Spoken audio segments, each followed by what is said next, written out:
Assalamualaikum warahmatullahi wabarakatuh. Alhamdulillahirabbil alamin. Wassalatu wassalamu ala asrofil anbiya'i wal mursalin Sayyidina wa maulana Muhammadin wa ala alihi washabihi ajma'in. Amma ba'd. Saudara-saudaraku sebangsa dan setanah air serta rekan-rekan lembaga media ataupun advokat yang saya hormati, pada kesempatan hari ini sebelumnya marilah kita panjatkan puja dan puji syukur pada Allah Subhanahu wa taala bahwasanya kita semuanya masih diberi kesempatan untuk menyampaikan ataupun untuk mengkaji konsep-konsep ataupun materi-materi demi kebaikan ataupun pembenahan bangsa kita ataupun umat kita ke depan. Yang mana dengan keadaan yang kita telah terbukti banyak diberi kenikmatan ini, mari sebelumnya kita syukuri bersama-sama dengan ucapan Alhamdulillahirabbil alamin. Yang kedua kalinya sholawat serta salam kita aturkan kepada junjungan kita Nabi besar Muhammad sallallahu alaihi wasallam yang kita tunggu-tunggu syafaatnya besok di hari yaumul qiyamah. Amin Allahumma amin. Untuk kesempatan hari ini marilah kita sikapi bersama, kita resapi bersama, kita kaji bersama terkait dengan apa yang mungkin saya akan sampaikan materi pada hari ini, yang mungkin dengan tema untuk pembenahan demokrasi yang ada di negeri kita ini. Terlebih dahulu mari kita cermati bersama, kita pahami bersama apa sih sebenarnya demokrasi itu. Mungkin untuk saudara-saudara kita yang ada di luar sana, utamanya masyarakat pedesaan, masyarakat bawah yang sampai pada detik ini, sampai saat ini belum tahu tentang peran serta ataupun kewenangan mereka-mereka. Mari saya mengajak untuk mencermati dan memahami bersama bahwasanya arti demokrasi adalah sebuah kekuasaan dari rakyat, oleh rakyat dan untuk rakyat. Jadi saya ulang sekali lagi, demokrasi adalah kekuasaan dari rakyat, oleh rakyat dan untuk rakyat. Jadi dikandung maksud sebenarnya masyarakat kecil, rakyat kecil yang ada di pedesaan ataupun di perkampungan mempunyai pegangan, mempunyai peranan penting, mempunyai kekuasaan tinggi terkait dengan makna dan arti demokrasi tersebut. Jadi tidak lain adalah masyarakatlah yang punya kekuasaan, dan nantinya ketika dari hasil kekuasaan yang diterapkan itu juga untuk kepentingan rakyat itu sendiri. Dan mungkin sedikit saya uraikan, maka dalam hal ini konteks demokrasi yang ada di negara ataupun bangsa kita ini, mungkin kita bisa mengetahui, kita bisa mengikuti betapa hancurnya, betapa rusaknya, dan betapa carut-marutnya sistem pemerintahan yang ada di negeri kita ini. Dan mungkin kita tidak asing lagi dengan pemberitaan-pemberitaan yang ada, baik di sosmed, baik di kajian-kajian. Itu tentunya kita bisa menyadari dan memahami bersama, seperti yang ada di internal pusat misalkan. Banyak pemberitaan yang terjadi simpang siur, dugaan penyimpangan-penyimpangan, transaksi janggal yang saat-saat ini baru gencar di angka 349T, dan mungkin banyak hal-hal yang kita ikuti dalam pemberitaan, baik secara di media, di televisi, ataupun di sosmed. Tentunya kita selaku masyarakat kecil, selaku rakyat akan menanggung dampak dan akan menanggung akibatnya. Karena apa? Mungkin kita bisa pahami bersama yang namanya APBN itu adalah uang rakyat. Tentunya semua kekayaan yang ada di negeri ini adalah untuk kesejahteraan dan kemakmuran rakyat. Ketika para pejabat kita, para wakil kita mampu mengelola, mampu memanage, saya yakin dengan sumber alam yang ada di negeri kita, dengan melimpah ruahnya sumber-sumber kekayaan yang ada, di antaranya sumber emas, sumber minyak, sumber gas, dan terlebih lumpur lapindo yang akhir-akhir ini akan menjadi perbincangan, akan menjadi harta karun yang di situ di dalamnya mengandung zat yang nantinya bisa untuk bahan baterai. Disitulah letak kemurahan Allah, letak kekuasaan Allah betapa kayanya negeri kita ini. Tapi saudara-saudara yang uh, Anda rasakan ataupun saudara-saudara yang Anda alami apa yang terjadi di negeri ini. Cuman kiranya kita tidak akan mencari ataupun mencapai titik temu ketika kita hanya saling menghujat, ketika kita hanya saling menyalahkan. Maka dalam hal ini saya terpanggil untuk sedikit menyampaikan materi ataupun konsep demi untuk kebangkitan bangsa ataupun perubahan kehidupan pada rakyat ataupun masyarakat di negeri ini, khususnya di wilayah desa kita masing-masing, di masyarakat kita masing-masing. Dan tentunya dengan pemahaman demokrasi inilah insya Allah nanti sedikit selangkah demi selangkah kita akan bisa merasakan, kita akan bisa melakukan perubahan-perubahan yang mana tentunya konsep tersebut, perubahan tersebut adalah diawali dari diri kita masing-masing. Dengan kata lain, diawali dari masyarakat dan dari rakyat yang saya sampaikan di depan selaku yang memegang kekuasaan tertinggi. Ketika ada momen-momen demokrasi dalam hal ini, ketika ada agenda ataupun momen pemilihan pemimpin ataupun pemilihan wakil rakyat. Dan kebetulan nanti tidak lama lagi, mungkin di bulan-bulan awal di tahun 2004 kita akan diberikan kekuasaan yang tertinggi, yaitu dengan adanya pilihan legislatif, pemilih wakil rakyat ataupun wakil kita, dan memilih pemimpin kita ataupun para pejabat-pejabat yang ada di jajaran eksekutif. Dan disinilah dengan kita awali pemahaman demokrasi. Tadi saya singgung bahwasanya negara kita itu kaya akan segala sumber alam. Dan ketika saya yakin para wakil kita dengan konsekuen, dengan jujur, dengan amanah, dengan aspiratif, dan dengan kemampuan yang ada sesuai dengan fatwa MUI yang ada di Pajang tahun 2009 terkait dengan cara-cara ataupun kriteria kita memilih pemimpin ataupun wakil rakyat. Saya yakin ketika kita mampu memilih calon pemimpin dan calon wakil kita yang sesuai dengan saya sebutkan tadi, yang diantara adalah jujur, amanah ataupun terpercaya, aspiratif, dan punya kemampuan, tentunya kita yakin, kita percaya bahwasanya nantinya dalam mengelola manajemen sistem pemerintahan, mengelola kekayaan alam yang ada di negeri kita, pasti akan mampu membawa masyarakat kita, membawa rakyat kita sejahtera. Namun mohon maaf, ketika kita tidak mau mempelajari, membenahi demokrasi yang ada, yang pada notabene demokrasi di era sekarang sudah dikotori dengan praktek-praktek money politik, praktek-praktek dengan suap menyuap yang pada bahasa Islamnya adalah riswah, yang mana kita semua adalah mayoritas muslim. Tapi mohon maaf, kita perlu kaji, kita perlu perdalam keyakinan kita perlu perdalam materi dan konsep kita, bahwasanya beliau Rasulullah SAW telah menyampaikan lewat hadisnya bahwasanya ketika demokrasi memilih pemimpin itu adalah wajib, namun ketika memilih pemimpin itu disertai dengan praktek-praktek money politik, dengan cerita riwayat-riwayat dengan cara-cara suap menyuap ataupun riswah, itu jelas-jelas Rasulullah menyampaikan itu adalah salah satu bentuk haram, perbuatan yang tidak baik. Dan barang siapa dalam hadisnya itu menerima uang riswah, uang suap ataupun riswah untuk mempengaruhi pemilih, baik yang memberikan, yang menerima ataupun yang menjembatani, itu adalah dilaknat Allah dan Rasulnya, dan itu adalah hukumnya haram.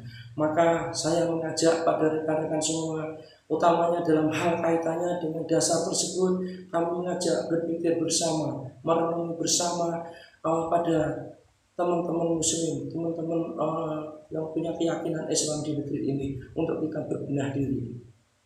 Karena apa? Pada praktek Sampai saat sekarang dari pengamatan kami, ternyata demokrasi ini berjalan sudah terlalu hancur dan terlalu rusak, dan kita sudah diambang kehancuran. Maka yang terjadi apa? Karena dengan al-awalu al-akhiru bahasanya, dalam kata lain sebab akibat. Jadi segala sesuatu itu pasti ada penyebabnya, dan tentunya kita semua tidak sadar, belum mau introspeksi diri, ternyata penyebabnya adalah kita semuanya. Saya bisa menyampaikan penyebabnya itu kita semuanya. Terbukti apa? Karena dalam hal kita diberi kekuasaan untuk memilih pemimpin dan wakil kita, yang akhirnya adalah untuk kita sendiri, akan kita rasakan kita sendiri, utamanya kalangan masyarakat, kalangan rakyat kecil. Namun apa yang terjadi? Kita tidak paham tentang hal itu. Kita cuma tergiur dengan nilai-nilai rupiah yang tidak seimbang dengan resiko yang harus kita derita. Suatu contoh misalkan, dalam konteksnya kita memilih wakil rakyat, cuman kita dikasih uang suap ataupun riswah, dikasih janji dengan rupiah mungkin 50 sampai 100 ribu. Dengan kita memilih pemimpin, satu misal pemilihan presiden, gubernur, bupati, dan utamanya pemilihan kepala desa, kita cuma dikasih harapan, kita disuap dengan nilai mungkin 200, 500 sampai 700 ribu mungkin. Kita sudah tergiur ke situ. Namun apa yang terjadi, saudara-saudaraku, itu adalah bentuk sebab daripada akibat yang telah kita derita, kita alami selama ini. Karena apa? Dengan kita memilih yang salah, maka akibatnya juga akan terjadi kesalahan yang fatal. Dengan kita sebab yang tidak benar, maka kita akan menanggung kemunduran yang harus kita terima ataupun kita jalani. Disinilah mungkin kita bisa mengkaji, kita bisa memahami dan mencermati bersama. Karena apa? Di luar sana banyak yang mengartikan demokrasi adalah sebuah pesta untuk mencari kesempatan dalam kesempitan. Tapi mohon maaf, itu adalah konsep ataupun mindset yang perlu kita pikirkan bersama. Kita benahi bersama. Itu adalah mindset yang tidak benar. Apalagi di luar sana saya sering mendapatkan masukan ataupun aspirasi yang mana pada poinnya masyarakat itu berpendapat bahwasanya nanti Pak, yang jadi siapapun orangnya sama, perjalanannya sama, cara memimpin dan cara bertindak selaku wakil rakyat sama. Maka ini kesempatan kami, kesempatan kita untuk meraih, untuk memanfaatkan, dan untuk mengambil suap yang mungkin semaksimal mungkin. Inilah yang perlu kita pahami, kita cermati. Dan ada lagi konteks atau pemahaman yang sangat-sangat unik dalam bahasa Jawanya. Ada aspirasi atau masukan dengan kata-kata ini saya kadang tidak habis pikir. Itu kalau bahasa orang desa, bahasa petani. Pak, aku jagul Pak. Ini punya kesempatan. Orang pengen mencari jagulan. Aku pengen jagul. Tentunya dalam konteks saya itu jagul ataupun jual jasa. Saya akan melakukan, akan memilih yang memberi, membayar saya yang paling banyak, yang terbanyak. Itulah yang saya pilih. Inilah, mohon maaf, ketika kita mengetahui materi dan konsep, naudzubillah, ini perlu kita pikirkan bareng-bareng, kita cermati dengan serius, karena ini secara kita tidak akan sadar, secara tidak sadar akan menimbulkan kemunduran yang luar biasa. Dan perlu saudara-saudaraku pahami bahwasanya pada konteksnya pesta demokrasi, momen-momen yang penting ini bukan jenengan yang jago mestinya dalam bahasa Jawa. Dalam momen seperti ini tentunya jenengan yang ingin cari kerja, jenengan yang ingin cari pelayan, jenengan yang ingin cari pembantu. Cara kasarane tak balik Pak Bu, saudara-saudaraku, bukan jenengan yang akan jago, tapi jenengan yang akan cari jenengan sing ape golek orang-orang sing meh jagul karo jenengan, orang-orang yang akan mengabdi pada jenengan. Karena apa? Terbukti di luar sana dalam hal jenengan memilih pemimpin dan memilih wakil rakyat, pada akhirnya beliau-beliau harus mengabdi dengan panjenengan semua, dengan sampean semuanya. Karena apa? Di tataran eksekutif, beliau-beliau harus mampu dan mau menyerap dan menyampaikan aspirasi sampean semua untuk menyampaikan dan membuat aturan-aturan yang berpihak pada masyarakat. Dan di jajaran orang-orang ataupun beliau-beliau yang engkau pilih, yang panjenengan pilih sebagai pemimpin adalah sebagai pelayan saudara-saudara semuanya. Terbukti para pejabat yang saudara-saudara pilih selaku pemimpin adalah bertugas dan berkewajiban diatur sesuai dengan undang-undang sebagai pelayan saudara-saudara semuanya, dan sebagai pengayom ataupun berkewajiban untuk memperjuangkan masyarakat ataupun rakyat untuk menuju ketentraman, kedamaian, dan kebahagiaan yang ada pada kehidupan di negeri kita ini. Inilah mungkin sedikit kita bisa merenungkan, bisa kita amati, bisa kita analisa, bisa kita cermati. Namun saya berharap setelah kita semuanya merenungkan, mari kita lakukan introspeksi diri, kita lakukan perubahan-perubahan sistem demokrasi yang ada. Dan terlebih dari itu, mohon maaf, tentunya kewajiban kita tidak hanya berhenti untuk melaksanakan demokrasi yang kita akan jalankan nanti di 2004 awal, di 2004 akhir pemilihan bupati, dan di 2005 awal pemilihan kepala desa. Kita tidak cukup di situ. Tentunya kita masih punya tugas, kita masih punya kewajiban yang mana dan yang tidak lain adalah kita harus melakukan pengawasan ataupun pendampingan. Jadi ketika mohon maaf kita mengangkat, kita memilih wakil kita, pemimpin kita tidak cukup selesai di situ. Kita harus melakukan kewajiban kita yang lebih lanjut.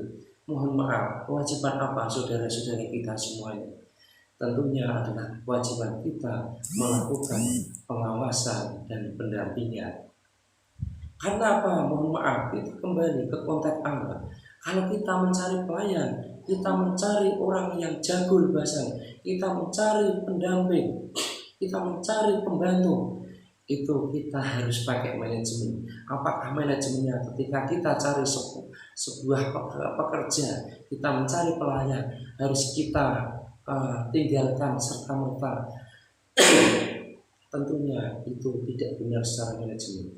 Ketika kita sudah mendapatkan pelayan, kita sudah mendapatkan seseorang yang bisa mewakili kita, tentunya kita harus bisa meneruskan, tidak lain adalah melakukan pengawasan dan pendampingan serta monitoring dan evaluasi. Apakah kita punya hak?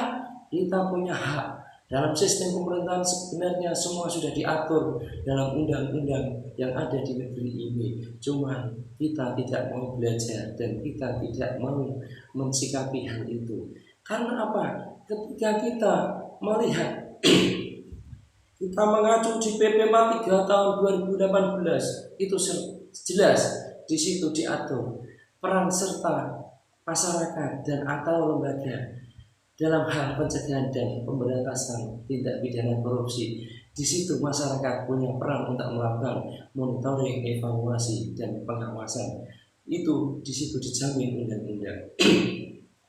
Bisa dikatakan kalau di birokrasi ada pengawasan internal, yang mana pengawasan adalah sudah dilaksanakan dari wakil-wakil kita yang terdiri dari inspektorat BPK ataupun DPR yang ada di DPR RI, DPR provinsi ataupun DPR kabupaten. Namun kita diperintah secara langsung di bawah naungan undang-undang yang mana kita diperintah undang-undang secara langsung. Jadi di situ jelas kita atas dasar melakukan pengawasan, kita atas dasar melakukan monitoring evaluasi, bukan atas dasar pejabat.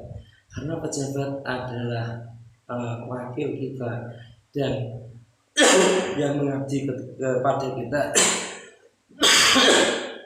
yang perlu kita awasi. Namun kita semua diperintah dari undang-undang yang ada. Mohon maaf, ini kebetulan kesehatan saya agak terganggu dan mungkin dalam penyampaian saya agak terganggu juga, dan ini mohon maaf sekali lagi. Dan terlebih dalam hal kita melakukan pengawasan ataupun monitoring, tentunya kita butuh data, butuh dokumen, butuh informasi. Maka di situ kita sudah dijamin undang-undang juga untuk sebagai dasar kita evaluasi dan pengawasan. Kita mohon maaf, kita dijamin Undang-Undang Nomor 14 Tahun 2008 terkait dengan keterbukaan informasi publik.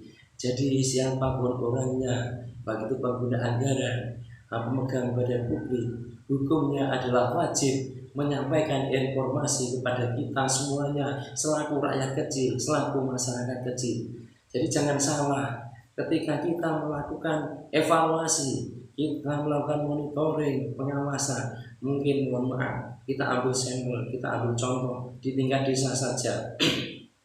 Kita menanyakan data, kita menanyakan APBDes, kita menanyakan RAB, kita minta informasi. Tidak bisa serta-merta diganjar dan ditolak, karena ini kita semua ada perintah undang-undang. Dan ini mohon maaf pada saudara-saudara kita dan rekan-rekan kita, utamanya masyarakat pedesaan, silahkan mengambil peran masing-masing, yang mana perannya adalah satu tadi, ataupun kewajibannya benahi demokrasi kita, introspeksi diri kita jalankan mulai nanti kita di awal 2004. Konsep kita tata yang terbaik untuk mencari pemimpin ataupun wakil rakyat yang amanah, jujur, aspiratif, dan punya kemampuan. Jangan berpikir uang, saudara-saudaraku. Kasihan panjenengan, kasihan sampean semua. Ketika sudah goal tugas yang pertama, mari kita lanjutkan kewajiban kita atas perintah undang-undang. Lakukan monitoring, evaluasi, dan pengawasan demi kebaikan bangsa kita, demi kebaikan desa kita, untuk memajukan masyarakat kita bersama. Karena apa? Mohon maaf, APBN kita itu tidak sedikit, saudara-saudaraku. Anggaran kita itu banyak sekali yang tertuang dalam APBN, dan terlebih anggaran yang digelontorkan ke pedesaan itu tidak sedikit melalui perjuangan pendahulu kita di pemerintahan kepala desa dulu di periode 2017 sampai 2013. Dan kebetulan undang-undang desa itu digulkan di 2014, itu dengan sah dinyatakan desa akan mendapatkan dana yang digelontorkan dari APBN dalam bentuk dana desa tidak sedikit nilainya, 1 M per desa, dan sampai saat sekarang ada peningkatan nominalnya. Dan terlebih ada kepedulian pemerintah provinsi, anggaran dari APBD provinsi yang digelontorkan dana aspirasi provinsi yang tidak sedikit. Dalam satu desa bisa mencapai 2 titik, 3 titik, yang nilainya 1 titik bisa mencapai 200 juta. Bayangkan, desa mengelola uang yang tidak sedikit dengan nilai hampir 2 M, dan belum ditambah dengan PAD. Apa saudara-saudaraku itu? Pendapatan asli desa yang diperoleh dari kekayaan desa itu sendiri, yang mana di situ variatif. Ada yang dengan nilai fantastik 1 M lebih, ada yang mungkin nilai 100, dan bahkan ada yang nilai di bawah 100. Cuman itu semuanya sudah cukup terbantu, dan tentunya saatnya masyarakat desa ini maju, saatnya negara kita itu ada perubahan. Tapi mohon maaf, apa yang terjadi dengan melejitnya nilai pajak, dengan naiknya nilai pajak, dengan harapannya APBN kita semakin tinggi, tapi di internal tingkat atas apa yang terjadi? Mungkin saudara-saudara bisa mengikuti di sana terjadi carut marut, terjadi manajemen pemerintahan, sistem pemerintahan yang mungkin hanya digunakan untuk kepentingan kelompok ataupun kepentingan tertentu, yang mana masyarakat saat sekarang hanya dijadikan sebagai atas nama, bahasanya dijadikan kedok. Dan ini cukup untuk pembelajaran kita semuanya, saudara-saudaraku. Jadi sekali lagi, tolong benahilah demokrasi kita. Kalau tidak kita yang membenahi, siapa lagi? Karena tadi sudah saya sampaikan secara gamblang. Sekali lagi saya ulang biar kita akan lebih tahu. Demokrasi itu adalah kekuasaan dari rakyat. Jadi kekuasaan rakyat yang paling tinggi, dan nantinya adalah untuk kepentingan rakyat. Maka dengan momen seperti itu, dengan peluang ataupun kesempatan yang sangat berharga ini, tolong saudara-saudaraku, jangan dinodai dengan suap peluang, riswah ataupun politik uang ataupun money politik. Tolong kita cermati, kita sadari bersama, dan kita yakin, karena nanti pada prinsipnya rezeki itu, uang itu Allah akan atur, dan Allah yang akan mengatur. Dan saudara-saudaraku semuanya, ketika kita cermati, kita perdalam keyakinan kita. Kenapa saya menyampaikan pada kesempatan hari ini? Karena pada prinsipnya sesuai dengan data yang ada, negara kita ini adalah mayoritas Muslim, negara kita itu mayoritas Islam. Maka marilah kita kaji Al-Quran kita kaji hadis kita jangan terlena, kita jangan terperosok dengan orang-orang yang memang memanfaatkan kita. Karena jujur aja, dengan suasana kita yang selama ini kita jalani, dengan suasana politik demokrasi kita yang kita jalani ini, kita tidak sadar di balik itu semuanya yang mengendalikan adalah kaum kapitalis. Makanya ketika ada orang yang tanpa modal, bahkan ada orang yang modalnya hanya sekedar pas-pasan, maka di balik itu, di belakangnya ada pemodalnya. Siapakah itu pemodalnya? Pemodalnya adalah kaum kapitalis, yang mana pada saat ini saudara-saudara bisa merasakan ketika terjadi seorang pemimpin, terjadi seorang wakil rakyat, apa yang terjadi?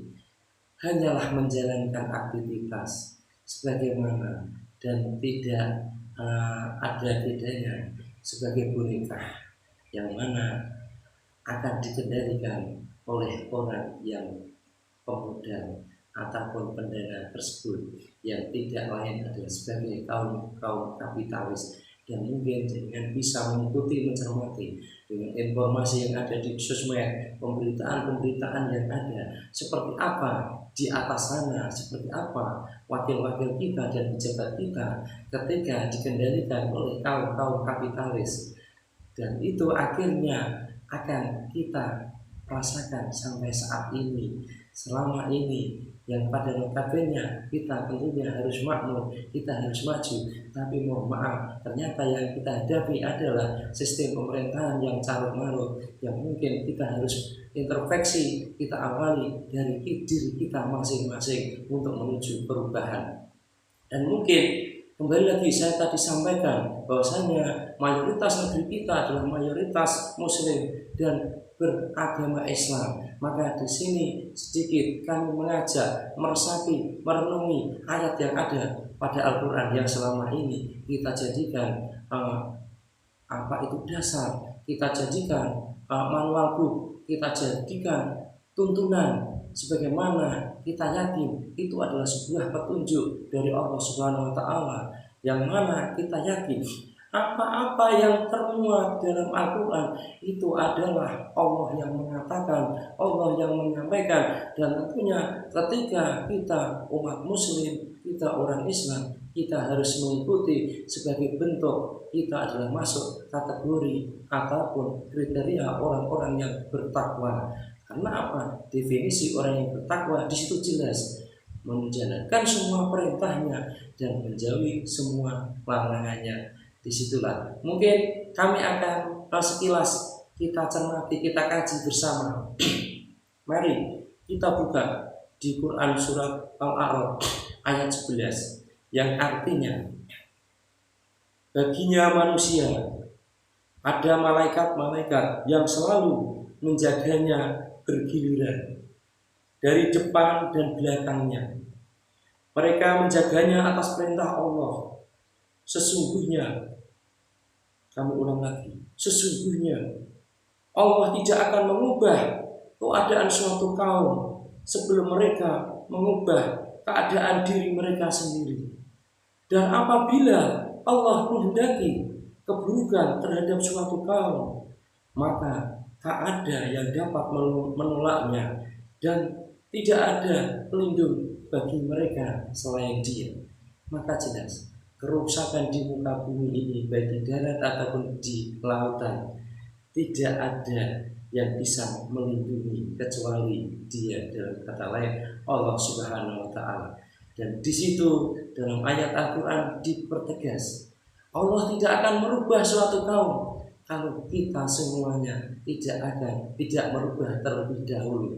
Maka di sini cukup jelas apa yang disampaikan Allah, apa yang dikatakan Allah, di situ cukup jelas. Maka saudara-saudaraku semuanya, sebangsa dan setanah air, dan utamanya saudara-saudaraku kaum muslimin dan umat Islam semuanya, dalam kesempatan pagi hari ini saya mengajak untuk merenungi, mensikapi yang akhirnya saya sangat berharap, saya sangat mengajak saudara-saudara semuanya untuk melaksanakan mulai detik ini, mulai hari ini, untuk melakukan introspeksi diri, untuk melakukan pembenahan-pembenahan yang seharusnya kita jalankan. Dan mulai detik ini saya berharap, saya mengajak pada saudara-saudara semuanya, hentikan kita menghujat, hentikan kita menyalahkan satu dengan yang lainnya. Cukup kita awali untuk merubah diri kita masing-masing, dalam hal ini tataran masyarakat kecil, tataran rakyat, karena panjenengan sampailah yang akan menentukan segala sesuatunya, sampailah yang akan menentukan sikap, sampailah yang akan merubah dari awal kekuasaan yang sampai berikan kepada mereka-mereka. Tentunya tidak etis ketika kita semuanya melakukan kesalahan, namun di sisi lain kita melempar batu sembunyi tangan, kita menyalahkan pada wakil-wakil kita, pada pemimpin-pemimpin kita yang ada di atas sana ataupun yang ada di pedesaan. Ternyata di sisi lain kita tidak sadar itu adalah kesalahan kita semuanya. Dan dalam Islam di situ jelas dalam lafaz sifat Allah, al-awalu al-akhiru. Jadi kalau awalnya tidak benar, maka inilah kemunduran yang harus kita rasakan, kita harus derita. Akhirnya apa? Al-akhirunya kita menganggur. Bahasa Jawanya sebab akibat, karena sebab yang segala sesuatu disebabkan dari kesalahan kita semuanya, maka akibatnya inilah yang akan kita alami. Kita kembali pada konteks Islam, apa kewajiban kita? Tidak lain adalah, sekali lagi saya ulang, kita jangan menyalahkan pemimpin kita, kita jangan menyalahkan wakil kita, kita hentikan kita saling menghujat, namun kita introspeksi diri, yang mana kita akan melakukan kewajiban kita selaku umat muslim, kewajiban kita selaku umat Islam.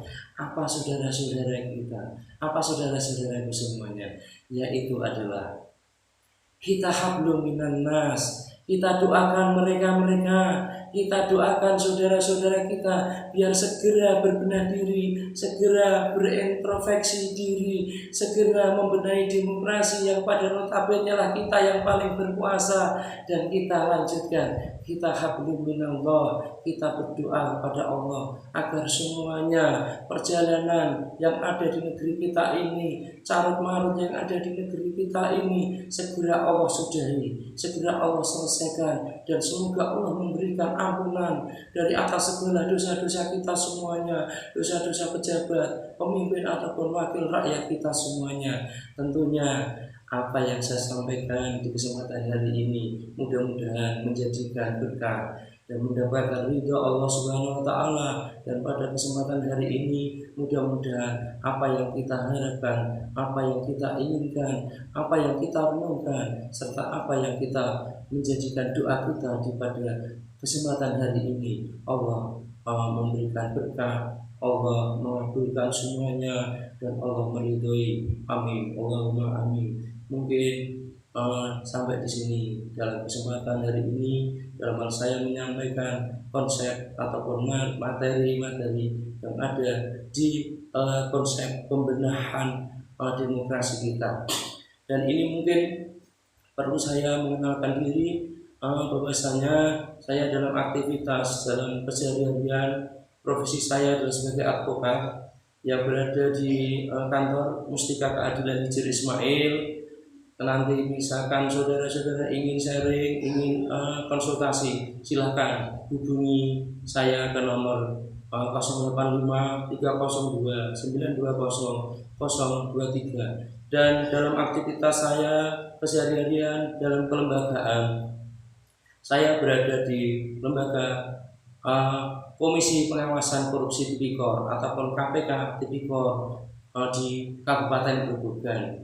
Dan mungkin dalam hal untuk melakukan upaya-upaya pengawasan ataupun pencegahan, kita bisa sharing bersama, kita bisa konsultasi ataupun diskusi bersama. Dan kebetulan dalam internal KPK Tipikor Grobogan, saya selaku Ketua KPK Tipikor Grobogan. Mungkin sampai di sini, kurang dan lebihnya saya mohon maaf. Waalaikumsalam wabillahi taufiq wal hidayah. Assalamualaikum warahmatullahi wabarakatuh.